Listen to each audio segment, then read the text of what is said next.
मंगलमय मंगल करण वीतराग विज्ञान नमोता जाते अरहंता जो विद्यादि सागर सुधी जो विद्यादि सागर सुधी गुरु हैं हितैषी शुद्धात्म में निरत नित्य हितोपदेशी वे पाप ग्रीष्म ऋतु में जल है सयाने पूजो उन्हें सतत केवल ज्ञान पाने पूजो उन्हें सतत केवल ज्ञान पाने। बोलिए भगवान महावीर स्वामी की, आचार्य कुंद कुंद स्वामी की, आचार्य गुरुवर विद्यासागर मुनि महाराज की।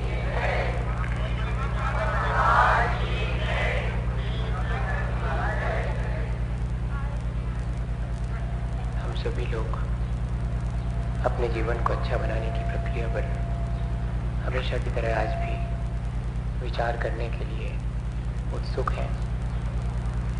वर्तमान में हमारा जीवन, हमारा शिक्षण सब कुछ बुद्धि का है। ये युग बौद्धिक युग है, लेकिन इस युग की पीड़ा भी, तनाव भी सब बुद्धि की ही उपज है। हम सभी लोगों ने उसे ही बहुत अधिक महत्व दिया है। बुद्धिमान हो जाना जीवन की उपलब्धि मानकर हम बैठ गए हैं। वास्तव में ऐसा नहीं है। जीवन की उपलब्धि सिर्फ बुद्धि के द्वारा कुछ बातों का परिचय प्राप्त कर लेना नहीं है। परिचय और ज्ञान में बहुत फर्क है, जानकारी और समझ में बहुत फर्क है। हमारे पास चीज़ों की जानकारी हो सकती है, हम चीज़ों से परिचित हो सकते हैं, लेकिन स्वपर प्रकाशक भेद विज्ञान होना वास्तव में तो उपलब्धि वही है। लेकिन क्या करें, वातावरण, हमारा अपना पुरुषार्थ, हमारे अपने संचित कर्म, वे सब मिलकर हमें उसी दिशा में ले जा रहे हैं।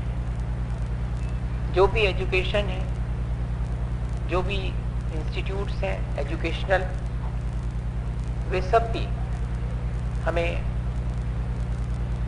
हमारे बौद्धिक विकास करने में तो सक्षम है, लेकिन हमारे आत्मिक विकास के लिए हमें क्या चाहिए, इसकी पूर्ति वे नहीं कर पाते। वे कर भी नहीं सकते, उनकी लिमिटेशंस हैं। ये हमारा फर्ज है कि हम अपने बौद्धिक विकास के साथ साथ आत्मिक विकास के लिए भी एक अच्छी समझ, एक अच्छा सोच, एक अच्छी दृष्टि अपने जीवन में प्राप्त करें। भेड़ाघाट में लोग घूमने जाया करते हैं, जलप्रपात देखने जाया करते हैं। एक व्यक्ति भी वहां जलप्रपात का सौंदर्य देखने के लिए गया था। अकेला था और वो अकेले ही जाना पसंद करता था। टैक्सी में बैठ करके वो वहां तक पहुंचा। टैक्सी वाले ने उसे वहां तक छोड़ दिया। उसके मन में पता नहीं क्या विचार आया और उसने टैक्सी वाले से कहा कि मैं वैसे भी अकेला ही हूँ, अगर तुम चाहो तो क्या करोगे यहाँ अकेले टैक्सी में बैठे। मेरे साथ ही चलो, देखेंगे जलप्रपात का सौंदर्य। टैक्सी वाले ने इनकार कर दिया, मुझे नहीं जाना, आप जाइए। उसने फिर कहा कि अकेले यहाँ बैठे रहने से तो अच्छा है कि, तो टैक्सी वाला जोर से हंसा और बोला कि पता नहीं मेरी तो जिंदगी निकल गई, यहाँ लोग क्या देखने आते हैं, ऐसा कौन सा सौंदर्य है, पर क्या करें, मेरा तो काम है यहाँ तक उनको टैक्सी में बिठा के लाने का, तो लाता हूँ। अरे रखा क्या है वहाँ पर, कुछ थोड़े से पत्थर पड़े हैं, पानी ऊपर से नीचे गिरता है, इसमें कौन सा देखने लायक कोई सौंदर्य। अब बताइए, उसकी अपनी दृष्टि है, उसका अपना सोच है, उसे जलप्रपात का सौंदर्य देखने के लिए कोई भीतर दृष्टि नहीं प्राप्त है। हमारे जीवन में भी यही है, जब तक हमारे भीतर समीचीन दृष्टि नहीं प्राप्त हुई तब तक हम जो भी जानकारी हासिल करते हैं वो सब जानकारी हमारी बुद्धि को संतुष्ट करने वाली है, हमारी चेतना को विकसित करने वाली या हमें आत्म संतोष और आत्म शांति दिलाने वाली नहीं है। एक चीज सीख ली हमने कि एक ऐसी समझ, एक ऐसा ज्ञान जो हमें आत्म शांति और आत्म संतोष दे, वास्तव में मुझे वो प्राप्त करना चाहिए। और ऐसा ज्ञान प्राप्त करने के लिए जरूरी है कि ज्ञान चारित्र से परिपूर्ण हो, या कि ज्ञान आचरण में परिवर्तित हो जाता हो। आचरण से निकला हुआ ज्ञान और जो स्वयं आचरण में परिवर्तित हो जाए वो ज्ञान, वो हमारे जीवन को आत्म शांति और आत्म संतोष के रास्ते पर ले जा सके। जितना भी तीर्थंकरों ने हमें समीचीन ज्ञान दिया है वो सब आचरण में से निकला हुआ ज्ञान है, और इसी वजह से वो हमारे आचरण में समा जाता है, आचरण में तब्दील हो जाता है, परिवर्तित हो जाता है। ज्ञान आचरण बन जाए वही वास्तविक ज्ञान है। अन्यून्यम अनतिरिक्तम याथा तथ्यम विना च विपरीतात् निस्संदेहम वेदयदाहुस्तज ज्ञानम आगमिना। जो आगम को जानने वाले हैं, आगम के ज्ञाता पुरुष तीर्थंकर भगवान हैं, उन्होंने किसे ज्ञान कहा है? अन्यून्यम अनतिरिक्तम, विदाउट एडिशन एंड ओमिशन। जैसा स्वरूप वस्तु का है उसे ठीक वैसा ही जानना, याथा तथ्यम एज इट इज। अन्यून्यम, कुछ उसमें से घटाना नहीं, अनतिरिक्तम, अपनी तरफ से उसमें कुछ जोड़ना नहीं। अन्यून्यम अनतिरिक्तम याथा तथ्यम, ये तीन विशेषताएं उस आत्म स्वरूप को जानने के लिए हमें पहले समझ लेनी जरूरी है। जब जब भी मैं अपने उस आत्म शांति के लिए अपने भीतर वो समझ और वो ज्ञान हासिल करने जाऊं, तब मुझे ध्यान रहे कि जैसा कहा गया है, जैसा वस्तु का स्वरूप है, उसमें मुझे कुछ भी हटा करके या कुछ भी जोड़ करके उसे नहीं देखना चाहिए। वर्तमान में हम लोग भगवान की कही गई वाणी में कुछ हटाकर, कुछ जोड़कर और फिर उसका प्ररूपण करते हैं, और इतना ही नहीं, उसी में हम संतुष्ट भी हो जाते हैं। ये बहुत सावधानी की आवश्यकता है कि जब जब भी मैं अपने आत्म कल्याण के लिए ज्ञान हासिल करूं तो वो सिर्फ मेरी बुद्धि को संतुष्ट करने वाला ना हो, मेरे जीवन को परिवर्तित करने वाला हो। और ऐसा ज्ञान वही हो सकता है जो कि जिन्होंने अपने आचरण में उस ज्ञान को परिवर्तित करके अपने उस आचरण से उस ज्ञान को हमें बताया है, उसमें हम अपनी तरफ से कुछ भी न मिलाएं न उसमें घटाएं, जैसा है वैसा का वैसा उसे जाने। घटाते क्या है अपन? बहुत सारी चीजें घटा देते हैं जो अपन से होती नहीं, जो अपन कर नहीं सकते हैं। जैसे उदाहरण के लिए हम लोगों के मन में हमने एक भ्रम पाल लिया है कि वर्तमान में लिखा होगा कि महाव्रत होते हैं पर उनका पालन नहीं हो सकता। ये क्या चीज है? ये पंचम काल के अंत तक एक मुनि, एक आरिका, एक शावक, एक शाविका, यह जो रहने वाली स्थिति है उसको मैंने हटा दिया वहां से और ये कहना शुरू कर दिया कि वर्तमान में संभव ही नहीं है, जबकि पंचम काल के अंत तक ऐसा संभव है। ये ओमिशन कहलाएगा, ये न्यून कर देना, उसमें से कुछ चीजें अलग कर देना, या कि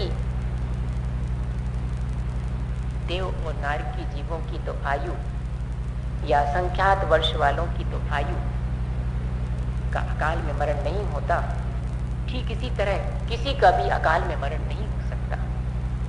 ये अपनी तरफ से उसमें हमने जोड़ दिया अनतिरिक्तम। ऐसी बहुत सारी चीजें हैं, बहुत सावधानी की आवश्यकता है जबकि हम अपने आत्म कल्याण के लिए ज्ञान प्राप्त करने जा रहे हैं। कुछ भी उसमें से जो अपने जीवन में हम पालन नहीं कर सकते हैं उसे हटाएं नहीं, और कुछ भी अपनी तरफ से उसमें जोड़े नहीं। जैसा है स्वरूप वैसा का वैसा हम उसे जाने। श्रद्धांत तो हमने कर लिया, तब तो दृष्टि निर्मल हुई, अब ठीक उसे वैसा ही जानना, बिना से विपरीतात। और इतना ही नहीं, विदाउट एनी कंट्राडिक्शन, अपोजिशन, उसमें कहीं कोई, क्या कहें उसको, कहीं कोई उसमें विपरीतता उसका प्ररूपण करने में हमारे नहीं होनी चाहिए। जानते समय भी विपरीत ज्ञान हम हासिल ना करें। अज्ञानी बने रहना ज्यादा ठीक है मिथ्या और विपरीत ज्ञान हासिल करने की अपेक्षा। एकांतवाद दूषित समस्त विषयादिक पोषक अप्रशस्त रागादि कुमतिन कृत श्रुताभ्यास सो सब कुबोध बहुदेन त्राश। इसलिए ये सावधानी रखना पड़ेगी। जबकि मैं अपने आत्म कल्याण के लिए ज्ञान हासिल करने के लिए तत्पर हूं, तब उस ज्ञान की कसौटी उसको कस करके देख लूं, उसका फल मेरे जीवन में प्राप्त होना चाहिए। ये तो मैंने कल विचार किया था कि हाँ, जब जब भी मैं ज्ञान हासिल करूंगा उसका फल मेरे जीवन में घटित होता दिखना चाहिए। लेकिन कौन सा वाला ज्ञान, मैं उससे पहले कसौटी पर देख लूं तब स्वीकार करूंगा। एकांतवाद दूषित, जिसमें किसी एक नए को सापेक्ष करके कथन किया जाए, दूसरे नए को गौण करके कथन किया जाए, वह ज्ञान तो समीचीन ज्ञान है। लेकिन किसी एक नए का निषेध करके और मात्र किसी एक नए की पद्धति की अपेक्षा से जिसमें कथन किया जाए और एक नए को सच्चा और दूसरे को झूठा कहा जाए, यह नए की पद्धति का कहना चाहिए अपलाप है। क्योंकि नए की पद्धति तो भगवान जिनेंद्र के द्वारा कही गई पद्धति है और वह मिथ्या हो नहीं सकती। एक नए झूठा हो और एक नए सच्चा हो, यह तो हो ही नहीं सकता। दोनों नए अपने अपने विषयों को ठीक ठीक कहते हैं। एक नए की अपेक्षा से दूसरे नए का विषय हो सकता है विपरीत, क्योंकि नदी के दोनों किनारे एक दूसरे के विपरीत होने के बाद भी वे नदी की उस धारा के बहाव के लिए अनिवार्य है। ऐसे ही ज्ञान की धारा दो विपरीत नयों के तटों से गुजर करके और हमारे आत्म कल्याण में निमित्त बनती है। इसलिए एक मिथ्या है और एक समीचीन है, एक सच्चा है, एक झूठा है। यह कथन यदि हम करते हैं तो यह एकांतवाद से दूषित है, विषयादिक पोषक। और यदि हम ये कहें कि व्रत नियम इत्यादि करने से कुछ भी नहीं होने वाला, उसके साथ ये कहना अनिवार्य है कि बिना दृष्टि की निर्मलता के अगर व्रत नियम होंगे तो निर्जरा में कारण नहीं बनेगा। अकेले व्रत नियम का पालन करने से मात्र पुण्य का बंध होगा। क्योंकि आचार्य पूज्यपाद स्वामी के चरणों में बैठे तो वे कहते हैं परम व्रतैर पदम दैवम ना व्रतैर्वत नारकम शाया तपस्योर भेदा प्रतिपालय तोर महान। अगर व्रत और अव्रत में से डिसाइड करना हो कि किस चीज का पालन करें तो सबसे पहले परम व्रतैर पदम दैवम, व्रत नियमों का पालन करके देव पर्याय को प्राप्त करना ज्यादा श्रेष्ठ है असंयम में जीवन व्यतीत करके नरक में जाने की अपेक्षा। जैसे कि राजा का इंतजार करने वाले दो लोग, एक छाया में खड़ा है, एक धूप में खड़ा है, तो छाया में खड़े रहने वाला ज्यादा श्रेष्ठ है। जब मुझे असंयम और संयम में से चॉइस करना हो तब मैं संयम को ही धारण करूंगा, असंयम का समर्थन नहीं करूंगा। विषयादिक पोषक का मतलब क्या है? यही मतलब है कि मैं व्रत नियम इत्यादि से तो कुछ नहीं होने वाला, तो क्या करूं? मैं असंयम में रहूं क्या? विषय कषायों का पोषण करता रहूं क्या? ऐसा ज्ञान ठीक नहीं है जो कि असंयम को ही पुष्ट करे और संयम में क्या रखा हुआ है यह प्ररूपण करे। सावधानी रखना पड़े। ये मेरा मन बहुत चतुर है, ये बहुत होशियार है, ये अपने जीवन में कभी संयम धारण नहीं कर पाता है, इसलिए ऐसा प्ररूपण करने लगता है मेरा मन। मैं अपने इस मन की चालाकी से सावधान रहूं कि कभी मेरे मन में ये भाव आ जावे कि नहीं, बिना सम्यक दर्शन के व्रत नियम इत्यादि लिखा हुआ है आचार्य भगवंतों ने कि कोई काम के नहीं होते हैं, तो क्या करूं? मेरे सम्यक दर्शन के लिए तो मैं पुरुषार्थ ही कर सकता हूँ। कहीं कोई किसी दुकान पर मिलने वाली चीज तो है नहीं कि मैं पैसे दूं और खरीद के लाऊं कि ये हो गया मुझे सम्यक दर्शन और अब फिर उसके बाद में मैं व्रत नियम लेऊंगा। मैं कैसे करूं? तो फिर तब तक मैं क्या करूं? तब तक तो मुझे असंयम में ही रहना पड़ेगा। नहीं, ये स्वीकार नहीं है, क्योंकि विषय कषायों का पोषण नहीं करूंगा। मैं विषय कषाय से विरक्त होकर के, क्योंकि सम्यक दृष्टेर भवति नियतम ज्ञान वैराग्य शक्ति, क्योंकि दृष्टि की निर्मलता जिसको है उसके अंदर तो ज्ञान और वैराग्य की शक्ति होती है। वैराग्य से समन्वित ज्ञान ही उसका श्रेष्ठ माना जाएगा। बाकी तो सैकड़ों लोग हैं जिनके पास की ज्ञान है, लेकिन विषय कषायों का पोषण करने वाला ज्ञान, वो ज्ञान ठीक नहीं। रागादि कुमतिन कृत श्रुताभ्यास, ऐसा ज्ञान जो किसी रागी द्वेषी के द्वारा दिया गया हो, वो ज्ञान हमारे जीवन का उत्थान करने वाला नहीं हो सकता। वीतरागी भगवान के द्वारा कहा गया ज्ञान ही, क्योंकि वक्तु प्रामाण्यात वचन प्रामाण्यम। मैं देखूंगा पहले कि किसके ये वचन हैं। प्रवचन कहते हैं हम प्रकृष्ट वचन। प्रकृष्ट के मायने कौन है? कहते केवली भगवान के द्वारा कहे गए वचन, या कि उनके द्वारा कहे गए वचनों की परंपरा के अनुसार गणधर और आराती आचार्यों के द्वारा कहे गए वचन।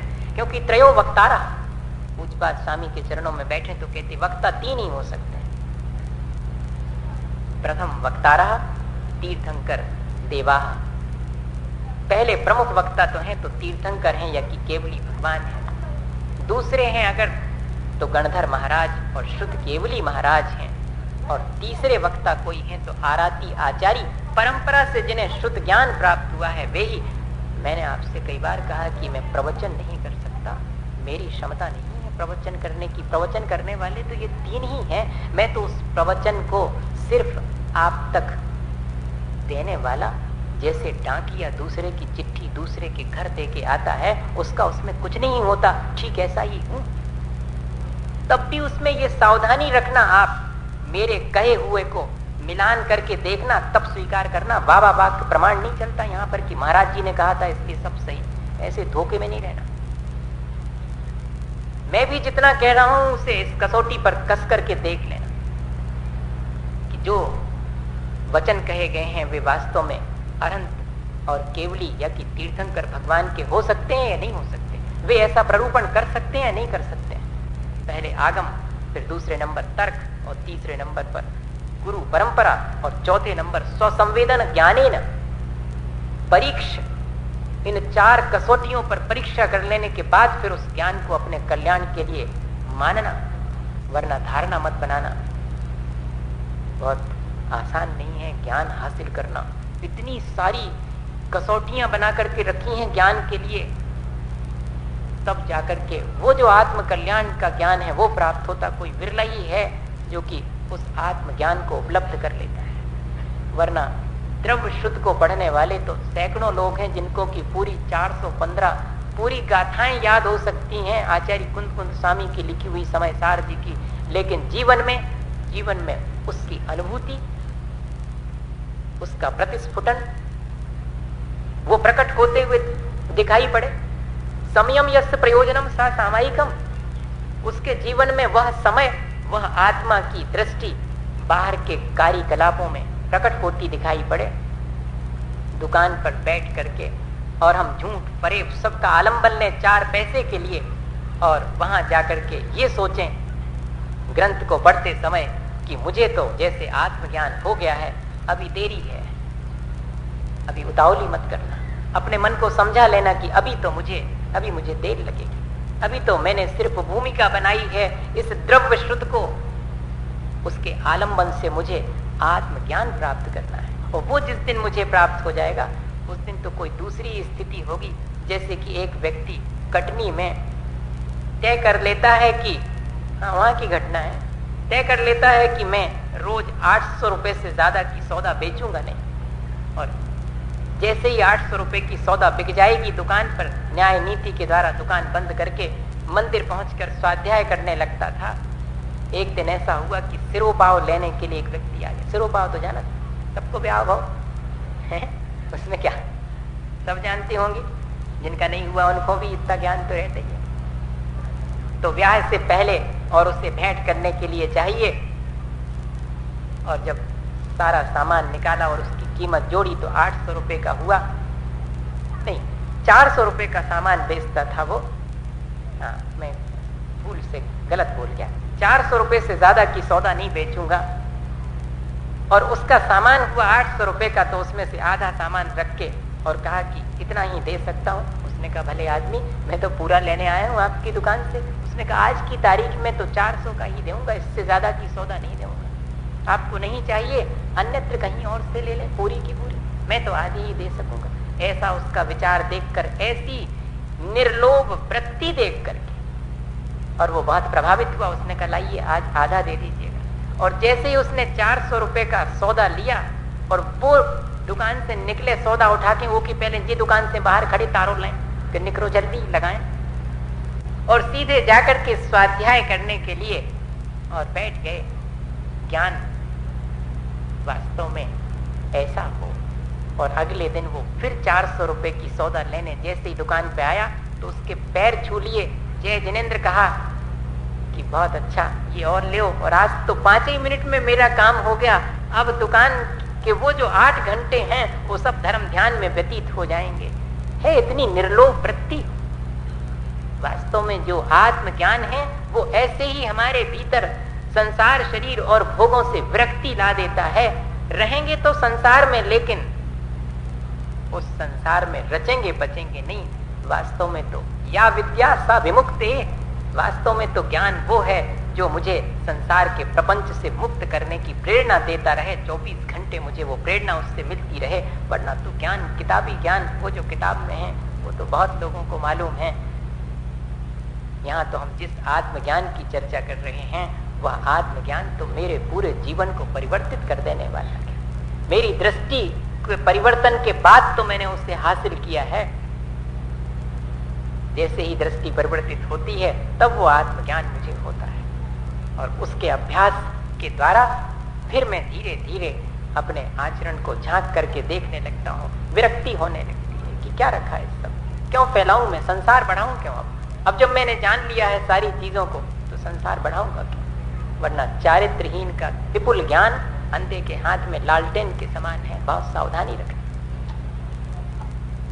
ऐसा जो आचार्य भगवंतों के द्वारा आत्मज्ञान कहा गया है वो चारित्रवान के हाथ में ही शोभा देता है। लिखा है, ये भी आचार्य भगवंतों ने लिखा है, अरहंते सो भक्ति सम्मतम तेसी मदिगमो नानम सीलम विषय विरागो नानम पुण्यकेरीसम भणितम। इससे ज्यादा और ज्ञान क्या हो सकता है कि मेरे अनंत भगवान के प्रति अपार श्रद्धा उत्पन्न हो गई। आत्म कल्याण के लिए मुझे जो कुछ भी जानना है उसकी रुचि मुझे जागृत हो गई, और सीलम विषय विरागो, और विषयों से विरक्ति मेरे भीतर हो गई। इससे ज्यादा और ज्ञान, नानम केरीसम भणिनम। आप इससे अलावा और ज्ञान किसको कहते हैं? वो जो पोथी में लिखा हुआ उसको कहते हैं, वो जो अक्षर ज्ञान है उसको कहते हैं आप। हम उस अक्षर ज्ञान को ज्ञान नहीं कहते, हम तो ज्ञान उसको कहते जिससे अनंत भगवान के जैसे बनने की इच्छा हमारे भीतर जागृत हो, वैसा ही ज्ञान हमारे जीवन में हो और विषयों से विरक्ति होने लगे। वास्तव में ज्ञान की कसौटी ये है। वरना चारित्रहीन का विपुल ज्ञान अंधे के हाथ में लालटेन के समान है। जैसे अंधे आदमी के सामने सैकड़ों लालटेन जला के रखती जाएं, वे सब प्रकाश देने वाली लालटेनें हैं, लेकिन उस अंधे आदमी के जीवन में तो ज्यों का त्यों। क्या फर्क पड़ेगा उन पोथियों से क्या फर्क पड़ेगा? वे सिर पे भी रख ली जाएं, तब भी क्या फर्क पड़ने वाला है अगर जीवन में चारित्र नहीं आया है। ये सावधानी रखें। जब जब भी मेरा मन ज्ञान हासिल करने के लिए कहे तो धीरे से कहें कि अपनी लोलुपता तो छोड़ो। अपने मन को अपना कान पकड़ करके समझाना कि ठीक है, तुम ज्ञान हासिल करने के लिए जा रहे हो, बहुत अच्छा है, तुम्हारा श्रुत का अभ्यास करने का तुम्हारा मन है, पर जरा विषय कषाय में प्रवृत्ति तो कम करनी पड़ेगी, तब जाकर के आत्मज्ञान प्राप्त होगा। वरना विषय कषाय में झंपा बात लेने वाला आत्मज्ञान कर लेगा तो अपना और दूसरे का दोनों का ही अकल्याण कर सकता है। ये ध्यान रखना। और होते हुए दिखाई पड़ता है। अपने जीवन में झांक के देखें, कितनी ज्ञान की बातें हम जानते हैं लेकिन काम एक भी नहीं आती सुबह से शाम तक, बल्कि उस ज्ञान के जानने का अहंकार और हमारे जीवन में पैदा हो जाता है जो हमें और संसार बढ़ाने में कारण बन जाता है। और इतना ही नहीं, उस ज्ञान के चलते हम चतुराई सीख जाते हैं और फिर कंसोलेशन की आदत हो जाती है। फिर अपने को सांत्वना दे लेते हैं कि अरे ये तो दुकान है, दुकान पर तो सब चलता है, ये शास्त्र की गति थोड़ी है। तो वो शास्त्र के बैगन और घर के बैगन दोनों का फर्क फिर समझ में आने लगता है। शास्त्र में बैगन छोड़ने की बात कही हो तो शास्त्र में वचनका के दौरान कहेंगे कि बैगन नहीं खाना चाहिए, लेकिन घर में तो जब शास्त्र वचनका के बाद लौटेंगे तो बैगन ही लेकर के आएंगे।